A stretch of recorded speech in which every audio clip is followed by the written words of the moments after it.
Hello friends, இன்னைக்கு நம்ம இந்த வீடியோவில் பார்க்க போகிறோம் பார்த்தீங்கன்னா MWCல சோனி வந்து இப்போ புதுசாக அவங்களோட ஃப்ளாக்ஷிப் ஃபோனை லான்ச் பண்ணிட்டாங்க. இந்த ஃபோனோட ஸ்பெசிஃபிகேஷன் என்ன, இந்த ஃபோனை நீங்கள் வாங்கலாமா வேண்டாமா அப்படிங்கிறத இந்த வீடியோவில் நம்ம பார்க்க போகிறோம். சோனி பார்த்தீங்கன்னா MWCல இப்போ சோனியோட எக்ஸ்பீரியா லைனப்ல அவங்க ஃப்ளாக்ஷிப் மாடல் இப்போ லான்ச் பண்ணியிருக்காங்க.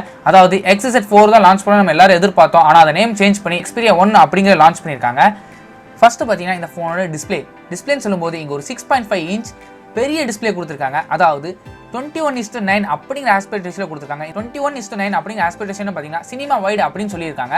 அது மட்டும் இல்லாமல் இந்த ஸ்க்ரீனோட ரெசல்யூஷன் பார்த்தீங்கன்னா 4K OLED பேனல் யூஸ் பண்ணியிருக்காங்க. ஸோ டிஸ்பிளே பார்க்கறதுக்கு தாறுமாறா இருக்கும் அப்படிங்கிற நம்ம எல்லாருக்குமே தெரியும். அது மட்டும் இல்லாமல் இந்த ஃபோனுக்கு பார்த்தீங்கன்னா X1 ஸ்டைல் இமேஜ் ப்ராசஸிங், அதாவது Bravia டிவியில் என்ன இருந்ததோ அந்த டெக்னாலஜியை இந்த ஃபோனுக்கு கொண்டு வந்திருக்காங்க. ஸோ டிவியில் கொண்டு வந்தது வந்து இப்போ ஃபோனுக்கு வந்துருச்சு. ஸோ ரொம்ப பெரிய அட்வான்டேஜ் தான்.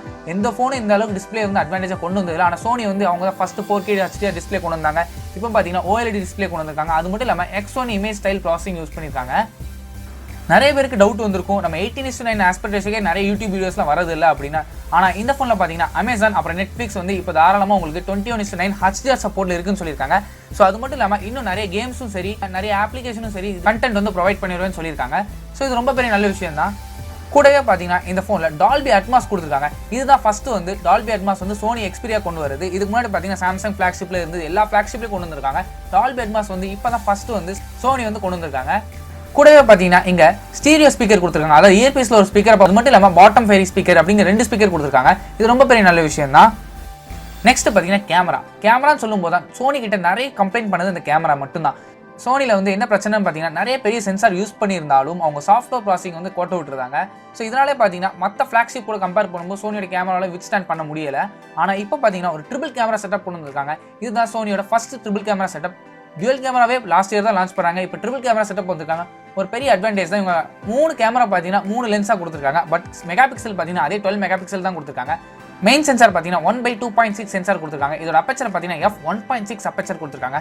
f1.6 அப்பச்சர் கொடுக்கும்போது லோ லைட்ல இந்த ஃபோனில் எடுக்கிற ஷாட்ஸ்லாம் பார்த்தீங்கன்னா தாறுமாறா இருக்கும். அது மட்டும் இல்லாமல் ஆப்டிக்கல் இமேஜ் ஸ்டெபிலைசேஷன் கொடுத்துருக்காங்க. கூடவே பார்த்தீங்கன்னா எலக்ட்ரானிக் இமேஜ் ஸ்டெபிலைசேஷன் கொடுத்துருக்காங்க. அது மட்டும் இல்லாமல் ஆட்டோ ஃபோக்கஸ்க்காக டியூவல் பிக்சல் ஆட்டோ ஃபோக்கஸ் கொடுத்துருக்காங்க. இது ரொம்ப பெரிய நல்ல விஷயம் தான். செகண்டரி சென்சார் பார்த்தீங்கன்னா ஒரு டெலிஃபோட்டோ லென்ஸ், அதாவது இதால் 2x வரைக்கும் ஆப்டிக்கல் ஜூம் உங்களால் பண்ண முடியும்னு சொல்லியிருக்காங்க. இதோட டெப்த் ஆஃப் ஃபீல்டு பார்த்தீங்கன்னா 52 mm சொல்லியிருக்காங்க.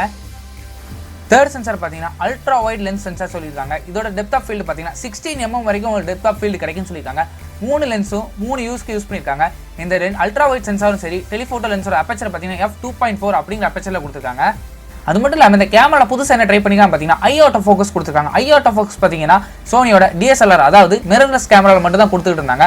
இதெல்லாம் பார்த்தீங்கன்னா தாறுமாறா இருக்கும் ஆட்டோ ஃபோக்கஸ்லாம். பட் அதே டெக்னாலஜி இங்கே கொண்டு வந்திருக்காங்க. அதாவது சப்ஜெக்ட் வந்து உங்கள் ஃப்ரேம் அவுட் வெளியே போயிட்டு வந்திருந்தா கூட உங்கள் ஆட்டோ ஃபோக்கஸ் வந்து ரொம்ப சூப்பராக இருக்குன்னு சொல்லியிருக்காங்க. இது நான் ஆல்ரெடி சோனி மிரர்லெஸ் கேமரா நிறைய பார்த்துருக்கேன்.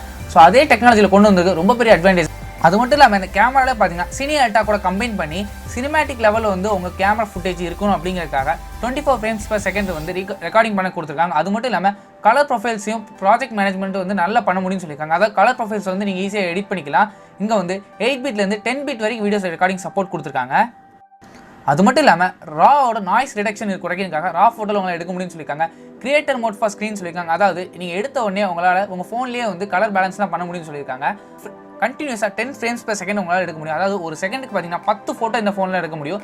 அது வந்து பார்த்தீங்கன்னா ஆல்ரெடி DSLRல இல்லை ஒரு மிரர்லெஸ் கேமராவில் மட்டும் தான் எடுக்க முடியும். பட் இதில் கொடுத்துருக்காங்க. எந்த அளவுக்கு ஒர்க் ஆகுது அப்படிங்கிறது தெரியல. பட் கொடுத்த அளவுக்கு இருந்திருந்தா நம்ம நல்லா இருக்குன்னு தான் சொல்லணும். நெக்ஸ்ட் பார்த்தீங்கன்னா ஃபோனோட ப்ராசஸர். இந்த ஃபோனில் லேட்டஸ்ட் ப்ராசஸரான Qualcomm Snapdragon 855 ப்ராசஸர் யூஸ் பண்ணியிருக்காங்க. ரேம் அண்ட் ஸ்டோரேஜ் பார்த்தீங்கன்னா 6GB ரேம், அப்புறம் ஆப்ஷன் பார்த்தீங்கன்னா 64GB இல்லை 120GB வரைக்கும் கொடுத்துருக்காங்க.